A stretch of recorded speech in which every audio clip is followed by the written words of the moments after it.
In this theory lesson, we're going to talk about the dot. The dot that we see on our notes. We might see a minim with a dot, and we call that a dotted minim.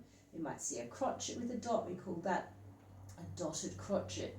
In the old days, you'd have all these notes that look the same, and I'll draw them as though they're circles, but they weren't circles. But you've got all these notes in a row like this, and there were complicated rules. And because of those rules, you knew, oh, some of them were long and some of them were short, but you had to guess. Not really guess, you just had to know the rules. If the composer was writing and they really wanted a note to be long, but maybe it wasn't clear from the context whether it be long or short, they put a dot on it.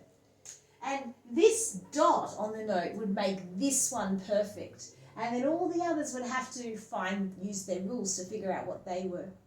But the dot that made it perfect, they thought that the perfect number was the number 3. So when they added a dot, it made it worth the 3 of its halves.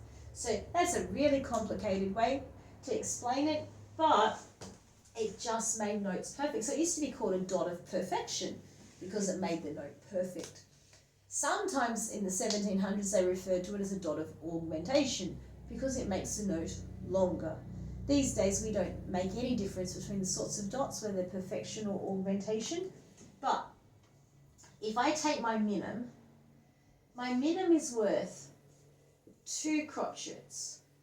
If I wanted it to be worth 3 crotchets, then I would give it a dot. So it's 3 of its halves, or 3 over 2. So what if I took a semibreve? So a semibreve has 4 counts. It's worth 2 minims. If I add a dot, it becomes worth 3 minims. So, excuse me, some textbooks say that it adds half the value to the note, which is true. That it does add half the value to the note. So it makes it worth 3 of its halves. Okay, so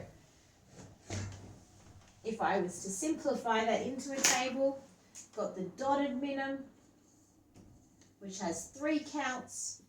I have the dotted crotchet, which has 1.5 counts, and the dotted semibreve, which would have 6 counts. And I could do it with a quaver as well. So a dotted quaver has 3/4 of a count. So that's your dotted notes.